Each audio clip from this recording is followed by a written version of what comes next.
أعوذ بالله من الشيطان الرجيم بسم الله الرحمن الرحيم قل يا عبادي الذين أسرفوا على أنفسهم لا تقنطوا من رحمة الله إن الله يغفر الذنوب جميعا إنه هو الغفور الرحيم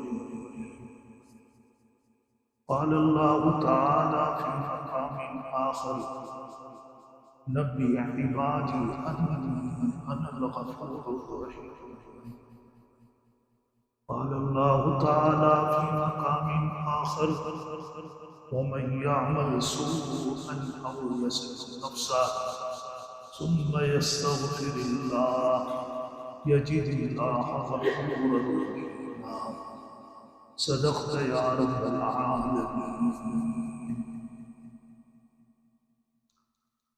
واجب الاحترام گرامی قدر معزز حاضرین محفل، آج جو ہمارا یہ بیان ہے اور یہ جو ہماری نشست ہے، جس طرح حضرات نے سماعت فرمایا کہ شب برات سے متعلق ہے. شب فارسی کا لفظ ہے. شب فارسی میں کہتے ہیں رات. برات کا معنی ہوتا ہے بری ہونا. شب برات کا مطلب یہ ہوتا ہے کہ اس رات میں جن لوگوں کو اللہ کی طرف سے یہ توفیق ہو جائے کہ وہ اللہ کے سامنے اپنے سابقہ گناہوں کی معافی مانگیں اور آئندہ اللہ سے سیدھے راستے پہ چلنے کی توفیق مانگ لیں، تو ان کو اللہ کی طرف سے برات مل جاتی ہے کہ گناہوں سے بری ہو جاتے ہیں، اللہ کے عذاب سے بری ہو جاتے ہیں، اللہ کی رحمت کے مستحق. اور یہ اللہ تبارک و تعالیٰ نے، آپ دیکھیں کہ اس کے بعد شعبان کے بعد اگلا مہینہ رمضان المبارک آنے والا ہے. تو یہ گویا کہ رمضان المبارک کی بھی ایک قسم کی تیاری ہو جاتی ہے، کیونکہ رمضان المبارک کے بارے میں حدیث میں آتا ہے کہ اولہ رحمہ و اوسطہ مغفرہ و آخرہ عتق من النار. رمضان المبارک کے مہینے کو حضور اکرم صلی اللہ علیہ وسلم نے 3 حصوں پہ تقسیم فرمایا. پہلے عشرے کو رحمت قرار دیا، دوسرے عشرے کو مغفرت قرار دیا، تیسرے عشرے کو عتق من النار جہنم سے بری ہونا قرار دیا. اب یہ رحمت کس کے لیے بنے گا؟ علماء نے لکھا ہے کہ جن لوگوں کی رمضان المبارک کے آنے سے پہلے تیاری ہو جاتی ہے اور وہ اپنے گناہ اللہ سے پہلے اپنے گناہوں کی اللہ سے معافی مانگ لیتے ہیں، تو ان کے لیے رمضان کا چاند دکھتے ہی اللہ کی رحمت شروع ہو جاتی ہے. اور جو رمضان تک غافل رہتے ہیں اور جب رمضان شروع ہوتا ہے تو ان کے لیے پھر فرمایا کہ وہ اوسطہ مغفرہ، جب ایک عشرہ گزر جاتا ہے اور وہ اللہ سے اپنی معافی تلافی میں لگے رہتے ہیں تو پھر ان کی اللہ کی طرف سے بخشش. تو یہ اللہ نے اپنا کرم فرمایا کہ شعبان کے اندر بھی اللہ پاک نے ایک رات ایسی رکھ دی کہ جس رات میں اللہ کی طرف سے حضور اکرم صلی اللہ علیہ وسلم نے امت کو سمجھانے کے لیے ایک مثال دی. عرب کے اندر ایک قبیلہ تھا بنو کلب کا. بنو کلب ان کی بکریاں بہت زیادہ تھیں. تو حضور اکرم صلی اللہ علیہ وسلم نے ارشاد فرمایا کہ جس طرح بنو کلب کی بکریاں ہیں، پھر بکریوں کے جسم پر جو بال ہیں، ان بالوں کی تعداد سے بھی زیادہ اللہ پاک اس رات میں ان کی مغفرت فرماتا ہے. لیکن آپ یہ یاد رکھیں کہ مغفرت ہوتی انہی لوگوں کی ہے جو اللہ سے مغفرت چاہتے ہیں۔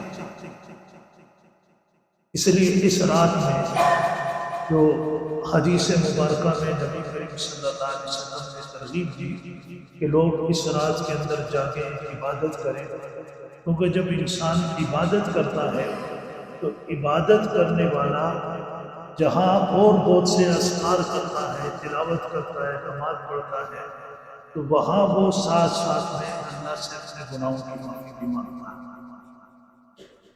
جب وہ اللہ سے اپنے گناہوں کی معافی مانگ لیتا ہے، اللہ پاک اس کو معاف فرما دیتا ہے۔ تو حضور اکرم صلی اللہ علیہ وسلم کے زمانے میں ایک آدمی تھا مکہ کے اندر، ابن جدعان کے نام سے۔ اس کو پہاڑوں کے اندر کہیں بہت سی دولت خزانہ مل گیا تھا، یہ اس خزانے سے ویلفیئر کے کام کرتا تھا۔ حضور اکرم صلی اللہ علیہ وسلم سے اس کی ملاقات بھی ہوئی تھی، لیکن آپ صلی اللہ علیہ وسلم کے اعلان نبوت سے پہلے اس نے انتقال کیا۔ یہ کام بہت اچھے کیے، وہ جو دولت اس کو ملی تھی وہ اس نے لوگوں کی اچھائی میں، لوگوں کے ساتھ مدد میں خرچ کرتا تھا۔ ایک مرتبہ حدیث میں آتا ہے کہ حضرت عائشہ رضی اللہ عنہا نے آپ صلی اللہ علیہ وسلم سے پوچھا کہ ابن جدعان اتنے اچھے اچھے کام کرتا تھا، لیکن آپ کے اعلان نبوت سے پہلے تو اس کا انتقال ہو گیا، ظاہر ہے وہ آپ پر ایمان تو نہیں لایا کیونکہ وہ سلسلہ بنا نہیں تھا، تو اس کا آخرت میں کیا مقام ہوگا، کیا انجام ہوگا؟ تو نبی کریم صلی اللہ علیہ وسلم نے ارشاد فرمایا کہ ابن جدعان نے بہت سے اچھے کام کیے، لیکن پوری زندگی میں ایک مرتبہ بھی اس نے یہ نہیں کہا کہ رب اغفر لی یوم الدین، کہ اللہ قیامت کے دن مجھے معاف کر۔ ایک مرتبہ بھی وہ کہہ دیتا تو اس کی وہ ساری نیکیاں کیش ہو جائیں۔ تو یہ ایک مرتبہ بھی انسان کو دل سے اپنے گناہوں پر ندامت ہو جائے، شرمندگی ہو جائے، یہ میں نے غلط کیا ہے، اور اس ندامت اور شرمندگی میں وہ اللہ کی طرف رجوع کر لے۔ لیکن حدیث کے اندر تو یہ آتا ہے کہ انسان کے دل میں صرف ایک ندامت کی لہر پیدا ہو جائے اپنے گناہوں کے اوپر۔ اب دیکھیے اللہ کے حقوق کے بارے میں ہم سے کتنی کوتاہی ہوتی ہے۔ اب 5 ٹائم کی نماز اللہ نے اس امت کے اوپر فرض کی ہے، لیکن آپ اندازہ لگائیں کہ ہم جو نماز پڑھنے والے ہیں تو 5 ٹائم کی اللہ نے ہمیں توفیق دی ہے، ہم سے خود کتنی کوتاہی ہوتی ہے نماز کے بارے میں۔ پھر رمضان المبارک کے روزے اور پھر زکوٰۃ ہے، یہ فرائض کی بات میں کر رہا ہوں، اس میں ہم سے کتنی کوتاہی ہوتی ہے۔ یہ تو اللہ کے حقوق ہیں جس کے اندر کوتاہی ہو رہی ہے۔ کتنے لوگ ہیں جن کو اللہ نے دولت دی ہے اور ان پہ حج فرض ہے لیکن حج نہیں کرتے۔ حضور اکرم صلی اللہ علیہ وسلم کا ارشاد ہے کہ جس کے اوپر حج فرض ہو اور وہ حج نہ کرے، پھر اس کی مرضی ہے خواہ یہودی ہو کر مرے یا نصرانی ہو کر مرے۔ اتنی سخت وعید آپ صلی اللہ علیہ وسلم کی طرف سے، لیکن کتنے لوگ ہیں جو حج نہیں کرتے، ان کا حج فرض ہوتا ہے۔ یہ تو اللہ کے حقوق کے بارے میں۔ پھر بندوں کے بارے میں ہم سے کتنی حقوق تلفی ہوتی ہے، حق تلفی ہوتی ہے، اس کا ہم اندازہ بھی نہیں لگا سکتے۔ اب دیکھیں میراث کے بارے میں، وراثت کا جو قرآن پاک میں اللہ نے ایک طریقہ حکم رکھا ہے، تو کتنے لوگ ہیں جو میراث کو قرآن و حدیث کے مطابق وہ میراث تقسیم نہیں کرتے، وہاں اس میں کوتاہی کرتے ہیں۔ اور لوگوں کے ساتھ میں نے ایک واقعہ پڑھا، نبی کریم صلی اللہ علیہ وسلم نے بنی اسرائیل کا ایک واقعہ سنایا، فرمایا کہ بنی اسرائیل میں ایک آدمی کا انتقال ہو گیا۔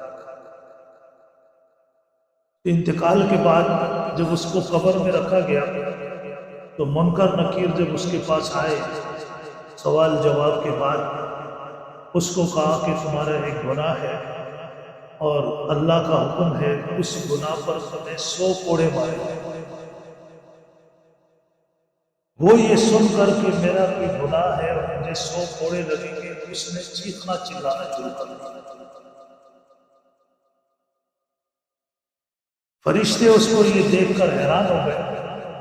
فرشتوں نے اللہ سے عرض کیا کہ اللہ ابھی تو ہم نے اس کو ہاتھ بھی نہیں لگایا، اس نے تو پہلے سے ایسا چیخنا چلانا شروع کر دیا۔ اللہ نے فرمایا کہ اس کو کہو کہ 99 ہم نے معاف کر دیے، ایک لگے۔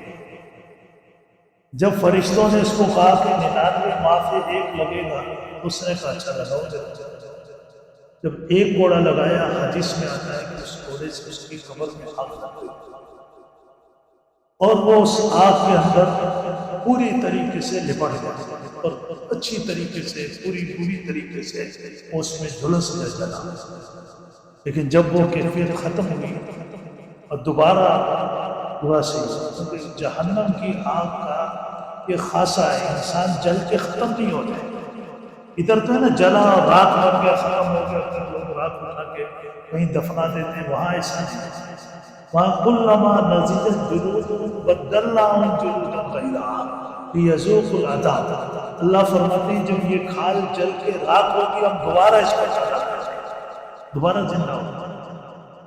اس نے پوچھا فرشتوں سے کہ میرا گناہ کیا تھا جس پر مجھے ایک کوڑا لگا، لیکن یہ اتنا تکلیف دہ کوڑا تھا۔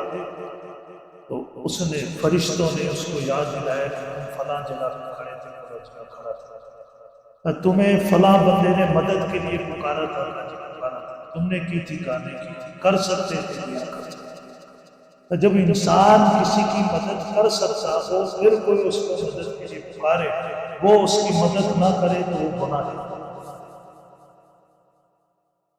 لے حضور اکرم صلی اللہ علیہ وسلم نے ارشاد فرمایا انصر اخاک ظالما او مظلوما، اپنے بھائی کی مدد کرو اگرچہ وہ ظالم ہو یا مظلوم ہو۔ تو صحابہ اکرام نے عرض کی اللہ کے رسول مظلوم کی مدد تو ہمیں سمجھ آتی ہے، ایک مظلوم ہے اس کی انسان مدد کرتا ہے، ظالم کی کیا مدد کرتا ہے؟ فرمایا کہ ظالم کی مدد یہ ہے کہ اس کے ہاتھوں کو ظلم سے روکو۔ تمہارے اندر طاقت ہے، سمجھانے کی طاقت ہے یا ویسے کوئی طاقت ہے، آپ اس کو ظلم سے روک سکتے ہیں تو حضور اکرم صلی اللہ علیہ وسلم۔ اب ہم اپنی زندگی کے اندر جائزہ لیں، یہ جو راتیں ہوتی ہیں جیسے شب برات کی راتیں آگے پھر لیلۃ القدر آ رہی ہے، رمضان کی طاق راتیں آ رہی ہیں، تو ہم اپنی زندگی میں غور کریں کہ کتنے ایسے واقعات پیش آتے ہیں کہ ہم وہاں حقوق العباد کے اندر کوتاہی کر جاتے ہیں، ڈنڈی مار جاتے ہیں، اللہ کے حقوق میں ہم کوتاہی کر جاتے ہیں۔ یہ جو انسان کو تصور آتا ہے اس کے اوپر دل میں ایک ندامت پیدا ہوتی ہے، اسی ندامت سے اللہ کی طرف سے اس کی بخشش اور مغفرت کا فیصلہ۔ تو زبانی طور پر استغفار پڑھنا یہ اچھی بات ہے، کسی کو عادت پڑ گئی استغفار پڑھنے کی، حدیث مبارکہ میں آتا ہے کہ وہ بندہ قیامت کے دن سب سے زیادہ خوش نصیب ہوگا جس بندے کے نامہ اعمال میں کثرت سے استغفار پائی جائے۔ ابھی نماز جو ہم پڑھتے ہیں، نماز کے اندر بھی نبی کریم صلی اللہ علیہ وسلم نے ایسی دعائیں تلقین فرمائی ہیں، جب ہم اس کو پڑھیں اس میں استغفار کریں۔ رکوع کی 3 تسبیحات، تسبیح ہم پڑھتے ہیں سبحان ربی العظیم، کوئی 3 مرتبہ پڑھتا ہے، کوئی 5 مرتبہ پڑھتا ہے، لیکن آپ صلی اللہ علیہ وسلم نے اس کے اندر بھی دعا دی ہے، سکھائی ہے، سبحانک اللہم ربنا و بحمدک اللہم اغفر لی۔ رکوع کے اندر آپ نے اللہ سے مغفرت، اللہم اغفر لی، پھر 2 سجدوں کے بیچ میں بیٹھ کے اللہم اغفر لی ورحمنی واہدنی وعافنی وارزقنی واہدنی، یہ اس میں بھی مغفرت کی دعا کہ آپ نے 2 سجدوں کے بیچ میں اللہ سے مغفرت کی دعا مانگی۔ سجدے کے اندر رب اغفر لی ذنبی کلہ دکہ وجلہ، تو یہ ساری دعائیں نبی کریم صلی اللہ علیہ وسلم نے ہمیں سکھائی۔ اور پھر نماز کے آخر کے اندر رب اجعلنی مقیم الصلاۃ ومن ذریتی ربنا وتقبل دعا ربنا اغفر لی ولوالدی وللمؤمنین والمؤمنین یوم یقوم الحساب، اپنے لیے بھی مغفرت کی دعا، اپنے ماں باپ کے لیے بھی مغفرت کی دعا، اور تمام اہل ایمان مرد اور عورتوں کے لیے مغفرت کی دعا۔ تو حدیث کے اندر آتا ہے جب انسان دوسرے کے لیے دعا کرتا ہے، جو بھی دعا کرتا ہے، فرشتہ اس کے سر پہ کھڑا ہوتا ہے، وہ کہتا ہے کہ تمہیں بھی اللہ پاک اس سے بہتر عطا فرمائے۔ تو یہ ساری دعائیں حضور اکرم صلی اللہ علیہ وسلم کی تعلیمات سے ہمیں پہنچی ہیں۔ کہنے کا مقصد یہ ہے کہ اس رات کے جو فضائل ہیں، جیسے اس میں بنیادی فضیلت یہ کہ حضور اکرم صلی اللہ علیہ وسلم نے ارشاد فرمایا کہ اللہ کی طرف سے ایک اعلان ہوتا ہے هل من مستغفر فاغفر له، ہے کوئی اپنے گناہوں کی معافی مانگنے والا، میں اس کو معافی عطا کروں۔ حل من مستغفر، معافی مانگنے والا، مطلب کہ معافی ان کو ملے گی جو اللہ سے معافی مانگیں گے، جو استغفار کریں گے اللہ سے معافی۔ حل من مسترزق، ہے کوئی اللہ سے رزق مانگنے والا، اللہ نے فرمایا میں اس کو رزق عطا کروں۔ اور یہ بہت سے سوالات، ہے کوئی عافیت مانگنے والا، اللہ فرماتے ہیں میں اس کو عافیت عطا فرماؤں۔ ہے کوئی مصیبت زدہ اپنی فلاں مصیبت میں اللہ سے مدد مانگنے والا، اللہ فرماتے ہیں میں اس کی مدد کروں۔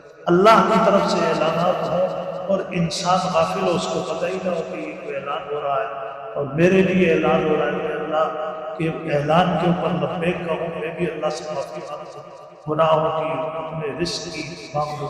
حضور اکرم صلی اللہ علیہ وسلم نے رزق کے بارے میں بھی کتنی عجیب اور بڑی مفید دعا تلقین فرمائی۔ اللہم اجعل اوسع رزقک علی عند کبر سنی وانقطاع عمری واجعل خیر عمری آخرہ وخیر عملی خواتیمہ وخیر ایامی یوم القاک فیہ، کہ اللہ بڑھاپے کے اندر مجھے رزق میں کمی نہ کر۔ تو بڑھاپے میں مسائل پیدا ہو جاتے ہیں، آدمی کما نہیں سکتا، برا ہو جاتا ہے، مختلف بیماریاں لگ جاتی ہیں، ادھر کھانے کا، پہننے کا، ادھر دوائیاں خریدنے کے، ادھر پیسے بھی نہ ہو انسان کے پاس، کتنی پریشانی بن جاتی ہے۔ حضور اکرم صلی اللہ علیہ وسلم نے دعا تلقین کی، اللہم اجعل اوسع رزقک عند کبر سنی، کہ اللہ خاص طور پر جب میرا بڑھاپا ہو، میں کمانے کے قابل بھی نہ رہوں، ریٹائر ہو جاؤں، اس وقت مجھے رزق کی کمی نہ ہو جائے، پیسوں کی کمی نہ ہو جائے۔ ہم نے اپنے بزرگوں کو دیکھا تو مطلب ہے کہ اکثر اس دعا کو پڑھتے ہوئے کہ اللہ سے دعا مانگتے تھے، اور اللہ پاک نے ان کو آخری زندگی تک، آخری لمحے تک کسی کا نہ محتاج کیا، نہ رزق کے حوالے سے، نہ کسی اور خدمت کے حوالے سے۔ کیونکہ حدیث کے اندر آتا ہے کہ جس کو دعا کی توفیق ہو گئی، اس کے لیے اللہ کی رحمت کے دروازے کھلے۔ دعا کی توفیق ہو جانا، یہ سمجھیں کہ اللہ کی آپ کے ساتھ بہت بڑی بات ہے۔ میں نے کتاب میں ایک واقعہ پڑھا، شیخ عبد القادر جیلانی رحمۃ اللہ علیہ کے شیخ تھے، شیخ حماد۔ یہ شیخ حماد کے مرید تھے، وہ شیخ حماد کے پاس آئے، کہنے لگے کہ حضرت میں نے شام جانا ہے اور میں سفر پہ جا رہا ہوں، تجارتی سفر ہے، دعا فرمائے۔ انہوں نے منع کر دیا، کہا نہ جاؤ، اس سفر میں تمہارے لیے خطرہ ہے، تمہاری جان کو خطرہ ہے، مال کو خطرہ ہے، سفر۔ وہ بڑا اداس ہو گیا، کیونکہ بعض لوگ ہوتے ہیں نا، وہ چھٹی نہیں لیتے بلکہ اطلاع دینے کے لیے آتے ہیں، تیاری تو پہلے سے نہیں ہوتی، اس کی تیاری پہلے سے تھی، سامان پیک کیا ہوا تھا، صرف شیخ کو بتانے ایک رسمی جو کاروائی تھی وہ پوری کر رہا تھا، انہوں نے منع کر دیا۔ اب یہ اداس ہو کر باہر نکلا تو راستے میں شیخ عبد القادر جیلانی رحمۃ اللہ علیہ سے ملاقات ہوئی۔ انہوں نے کہا کہ بڑے پریشان نظر آ رہے ہو، کیا بات ہے؟ تیاری کی ہوئی تھی، حضرت نے منع کر دیا۔ اور کہا چلو میں تمہیں اجازت دیتا ہوں، اس کو تو اجازت چاہیے، میں تمہیں اجازت دیتا ہوں، جاؤ۔ اب شیخ پوچھے گا تو میں خود ان کو جواب دوں گا۔ یہ بڑا خوش ہو گیا، چلا گیا سفر میں، جو اس نے تجارت کرنی تھی تجارت کی، اس میں اس کو 300 دینار بچے، 700 کا سامان لے کر گیا تھا، 1000 دینار کو اس کو فروخت کیا۔ اب واپسی آ رہا تھا، 1000 دینار اس کے پاس تھے، راستے میں تھک گیا، ایک درخت کے نیچے کچھ سستانے کے لیے گھوڑا بھی باندھا اور خود بھی لیٹ گیا۔ تو خواب اب دیکھ رہا ہے کہ ڈاکو ہے، اس کو بھی قتل کیا، اس کا پاس آنکھ کھلی تو بڑا گھبرایا ہوا تھا، گھوڑے پہ سوار ہوا آیا۔ اب سیدھا حضرت کے پاس جیسے پہنچا، حضرت نے فرمایا کہ شیخ عبد القادر جیلانی کا شکریہ ادا کرنا، اس کی دعاؤں سے جو مصیبت بیداری میں آنی تھی خواب کے اندر، کہ دعا کی برکت سے اللہ پاک نے اس مصیبت کو تم سے ٹال دیا، لیکن خواب کے اندر بھی دکھا دیا کہ یہ مصیبت آنے والی تھی دعا کی برکت سے۔ اس لیے حدیث کے اندر آتا ہے لا يرد القدر الا دعا، کہ دعا تقدیر کو بھی ٹال دیتی ہے۔ تو اس نبی کریم صلی اللہ علیہ وسلم نے ارشاد فرمایا کہ دعا کی توفیق ہو جائے، یہ اللہ کی رحمت کے دروازے کھولتے ہیں۔ تو آج آپ دیکھیں خلاف معمول اتنے لوگ ہوتے نہیں، ہمارے یہاں تو جمعہ ہفتہ اتوار کو درس بھی ہوتا ہے، اور کچھ عرصے سے ہم لوگ جمعرات کو شرکت بھی کرتے ہیں، یہ کم لوگ ہوتے ہیں۔ آج کافی لوگ بیٹھے ہیں، کیوں بیٹھے ہیں کہ آپ کو آپ کے بڑوں نے یہ بات سمجھائی گئی ہے کہ یہ شب برات ہے، اس رات کو جاگنا ہے، تو ہر بندہ بیٹھا ہوا ہے اور اس کے دل میں یہی ہے کہ اس رات کی جو بھی فضیلت ہے، ہمیں ساری فضیلتیں یاد نہیں ہیں، ذہن میں نہیں ہیں، اور ہمارے تو مسئلے بہت سارے ہیں، تو ذہن میں یہی ہوتا ہے کہ جتنے ہماری پریشانیاں ہیں، مسائل ہیں، اللہ پاک ان تمام مسائل کو آج کی رات کی حل فرما، ہمارے گناہ بھی معاف ہو جائیں، اولاد کے بارے میں بہت سی نیک خواہشات ہیں، تمنائیں ہیں، گھر میں بہت سے مسئلے مسائل ہیں انسان کے، تو دل میں یہی ہوتا ہے کہ اللہ پاک اس کو حل فرما دے۔ اللہ کے لیے تو کوئی مشکل نہیں۔ اللہ نے قرآن پاک میں ارشاد فرمایا وَإِن يَمْسَسْكَ اللَّهُ بِضُرٍّ فَلَا كَاشِفَ لَهُ إِلَّا هُوَ وَإِن يُرِدْكَ بِخَيْرٍ فَلَا رَادَّ لِفَضْلِهِ يُصِيبُ بِهِ مَن يَشَاءُ مِنْ عِبَادِهِ وَهُوَ الْغَفُورُ الرَّحِيمُ۔ فرمایا میرے پیارے حبیب، اگر ہم آپ کو کسی پریشانی میں، کسی مصیبت میں مبتلا کر دیں تو پھر ہمارے سوا اس مصیبت اور پریشانی سے آپ کو کوئی نکالنے والا نہیں۔ اور اگر ہم آپ کو کسی خیر سے، کسی بھلائی سے، کسی خوشی سے ہم کنار کرنے کا ارادہ کر لیں تو پھر دنیا کی کوئی طاقت اس بھلائی اور اس خیر کو روک نہیں سکتی۔ آج آپ دیکھیں کہ بہت سی ایسی پریشانیاں، ایسے مسائل کہ جن کا ہمارے ذہن میں کوئی سبب بھی نہیں ہوتا، ہم اس سے پریشان ہوتے ہیں، ہمیں لوگوں کا خوف ہوتا ہے، انسانوں کا خوف ہوتا ہے، جبکہ ہمارا دین اور خاص طور پر اللہ کا کلام قرآن پاک ہمیں ان خوفوں سے نکالنا چاہتا ہے۔ بلا وجہ کے جو خوف ہم نے پالے ہوئے ہیں، قرآن ہمیں یہ یقین کرانا چاہتا ہے کہ آپ کا خیر اور شر اللہ کے ہاتھ میں، کسی اور طاقت کے ہاتھ میں۔ اللہ پاک چاہے آپ سے پریشانی سے نکالنا چاہے، اللہ کے لیے کوئی مشکل نہیں۔ حضرت یونس علیہ السلام کا واقعہ قرآن کریم نے پوری امت کو سنایا ہے کہ وہ ایک ایسی پریشانی میں چلے گئے اور ایسی جگہ چلے گئے کہ کسی کو کوئی پتہ نہیں تھا کہ حضرت یونس علیہ السلام کہاں ہے۔ مچھلی کے پیٹ میں چلے گئے۔ اب مچھلیوں کے پیٹ میں کیا ہے، کس کو کیا پتا، اور کون سی مچھلی کے پیٹ میں ہے۔ اب مچھلی کے پیٹ سے نکلیں گے کیسے، کسی کو پتا، کون نکال سکتا ہے۔ لیکن قرآن پاک میں آتا ہے، اللہ فرماتے ہیں کہ اس مچھلی کے پیٹ میں جب گئے، اب وہاں انہوں نے اللہ کو پکارا، لا الہ الا انت سبحانک انی کنت من الظالمین۔ اللہ سے دعا مانگی اور اپنی کوتاہی کا، کمی کا، انبیاء علیہ السلام کی ایسی کمی کوتاہیاں نہیں ہوتی جس میں ہم مبتلا ہوتے ہیں۔ وہ ایک خلاف اولا ایسا کام ہوتا، سب کے لیے جائز ہے، لیکن انبیاء کے لیے اللہ کے یہاں اس کام کو محسوس کیا جاتا ہے۔ تعلق جتنا قریب ہوتا ہے، اس قریب تعلق کی بنیاد پر اس چیز کو محسوس کیا جاتا ہے وہ بات محسوس کی گئی اللہ کے یہاں، اس پر انہوں نے اللہ سے معافی مانگی تو اللہ پاک مچھلی کو مچھلی کے پیٹ میں گئے تھے، اندر جسم بہت زیادہ ظاہر ہو گیا، اللہ پاک نے پھر باہر ان کے لیے انتظام کیا، درخت کا انتظام کیا، ایک بکری کے ذمہ لگایا جو ٹائم پر آ کر انہیں دودھ پلائے سے ان کی دوبارہ جسم کی نشو و نما ہو، پھر وہ دوبارہ اپنی قوم کے اندر گئے، وہاں جا کر انہوں نے پھر تبلیغ کی۔ یہ قرآن پاک نے ہمیں واقعہ سنایا کہ پریشانی ایسی ہو کہ اس سے نکلنے کا کوئی راستہ آپ کو نظر نہیں، وَمَن يَتَّقِ اللَّهَ يَجْعَلْ لَهُ مَخْرَجًا، جو اللہ کا خوف اختیار کرے گا اللہ اس کے لیے راستے بتائے گا۔ حضور اکرم صلی اللہ علیہ وسلم کے پاس ایک صحابی آئے، انہوں نے آ کر اپنے بیٹے کا بتایا کہ میرا بیٹا فلاں جگہ آپ نے جو جہاد میں دستہ بھیجا تھا اس کے اندر میرا بیٹا وہاں کافروں کی قید میں گرفتار ہو گیا، اور مسلمان تو آ گئے تھے لیکن ان کا بیٹا گرفتار ہو گیا۔ اس کے لیے کیا کیا جائے؟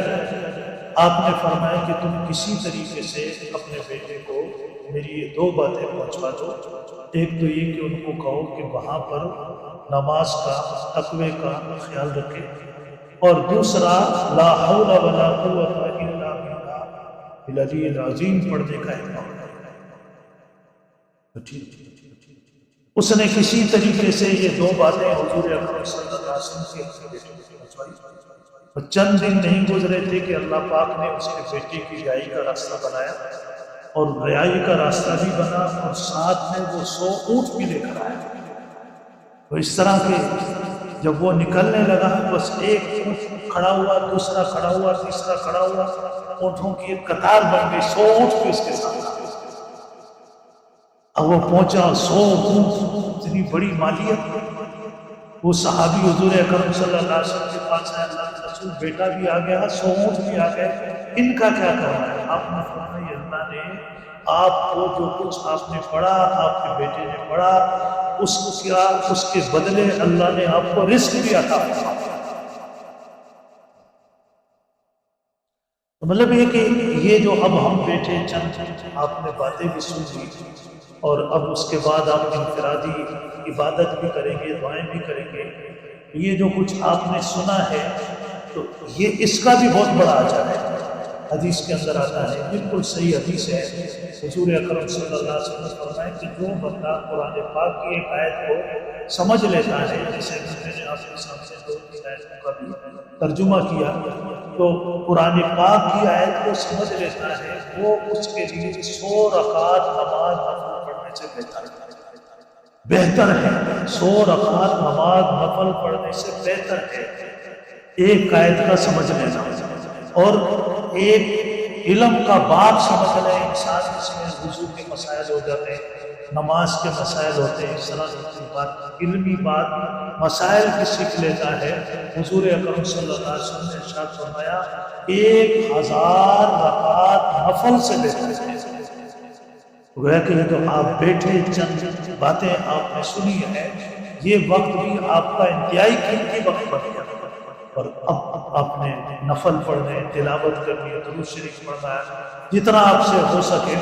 تو نفل کے اندر تو آپ کوئی بھی نفل پڑھیں، لیکن اللہ پاک توفیق دے صلاۃ و تسبیح پڑھنے کی، تو یہ صلاۃ و تسبیح کے حدیث میں بہت زیادہ فضائل آتے ہیں۔ حضور اکرم صلی اللہ علیہ وسلم نے خاص طور پہ اپنے چاچا حضرت عباس سے فرمایا کہ میں تمہیں ایک خاص قسم کا تحفہ دینا چاہتا ہوں، اور اس میں آپ نے ان کو صلاۃ و تسبیح سنائی۔ صلاۃ و تسبیح میں ہوتا یہ ہے کہ آپ نے 300 مرتبہ 4 رکعت کے اندر اس کا کلمہ پڑھا، سبحان اللہ والحمد للہ ولا الہ الا اللہ واللہ اکبر۔ اب اس میں طریقہ یہ ہے کہ جب ہم کھڑے ہوتے ہیں قیام کے اندر، نیت باندھ لی 4 رکعت نماز کی، نفلوں کی، صلاۃ و تسبیح کی نیت باندھ لی۔ اب پہلے ثنا پڑھیں گے جس طرح سبحان اللہ پڑھتے ہیں، ثنا کے بعد پھر آپ 15 مرتبہ یہ کلمہ پڑھیں، سبحان اللہ والحمد للہ ولا الہ الا اللہ واللہ اکبر۔ 15 مرتبہ پڑھ لیا۔ اس کے بعد پھر اعوذ باللہ من الشیطان الرجیم بسم اللہ الرحمن الرحیم پڑھ کے سورہ فاتحہ پڑھ کے کوئی بھی سورت پڑھنا چاہے پڑھ لیں۔ رکوع میں جانے سے پہلے 10 مرتبہ، اب یہ 25 مرتبہ قیام میں ہو گیا۔ اب آگے رکوع میں تسبیحات پڑھنے کے بعد 10 مرتبہ پڑھا، پھر رکوع سے جب کھڑے ہوں گے سمیع اللہ لمن حمیدہ پڑھا، ربنا لک الحمد پڑھا، پھر 10 مرتبہ۔ اب یہ 45 ہو گئے، اور 10 مرتبہ 2 سجدوں میں، 10 مرتبہ 2 سجدوں کے بیچ میں، یہ ایک رکعت کے اندر چلتا ہے۔ بس خیال یہ کریں کہ تعداد کم نہ ہو، غلطی سے کوئی زیادہ بھی ہو جائے کوئی مسئلہ نہیں۔ اگر ایک میں آپ بھول جاتے ہیں، جیسے مثلا آپ رکوع کے اندر بھول گئے، تو اب آپ کھڑے ہو کر جو ہے 10 پڑھنے سے تو آپ 20 مرتبہ پڑھیں، اس کو اس طرح سے اس کو کور کریں، تو اس کے فضائل ہو جائیں، توفیق ہو جائے۔ اللہ پاک سب کو توفیق عطا فرمائے، پڑھیں اور دعا کریں، اپنی امت کے لیے دعا کریں اور پوری انسانیت کے لیے دعا کریں۔ اللہ پاک ہمارا یہ بیٹھنا بھی اپنی بارگاہ میں قبول فرمائے اور ہماری مسجد کے لیے، مدرسے کے لیے قائم فرمائے۔ اللہ پاک مسجد مدرسے کی حفاظت فرمائے۔ الحمدللہ رب العالمین۔